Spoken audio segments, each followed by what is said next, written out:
Hello hi అండి అందరికీ good morning. నేను ఇంతకుముందు వీడియో పెట్టాను కదా, ఇది నెక్స్ట్ వీడియో అనమాట. ఇది వచ్చేసి సామర్లకోట జంక్షన్. ఎప్పుడు మేము ట్రైన్ ఎక్కినప్పుడు గోదావరి ఎక్కేవాళ్ళం. ఎక్కి మేము సామర్లకోట జంక్షన్లో అయితే దిగి మళ్ళీ కాకినాడ బస్సు ఎక్కేవాళ్ళం అనమాట.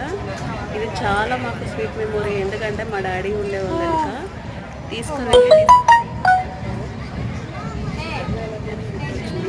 స్టేషన్ అయితే చాలా మారిపోయింది. అసలు అన్నీ మారిపోయినాయి. అప్పుడు నాకు లేనే లేదు. చాలా పెద్ద స్టేషన్ అయితే ఉంది. చాలా బాగుంది. ఇవన్నీ చూడంగానే నాకు చాలా బాగా అనిపించింది. సో చాలా హ్యాపీగా అయితే ఉంది. ఎంత బాగుందో చూడండి. ఇది నాకు చూడంగానే చాలా హ్యాపీగా ఉంది. సామర్లకోట జంక్షన్ నెక్స్ట్ కాకినాడ అనమాట. సో ఇది బాగా గుర్తు, ఎందుకంటే ఇక్కడే దిగే వాళ్ళము గోదావరికి, అందుకని చాలా గుర్తుండిపోయింది. చూడండి ఎంత బాగుంది లొకేషన్ అయితే. మళ్ళీ చాలా రోజుల తర్వాత వెళ్తున్నాము. ఎప్పుడు ట్రైన్లో చూడడం తప్ప దిగేది లేదు. చూడండి బోర్డు ఎంత మన ఊరు మనకు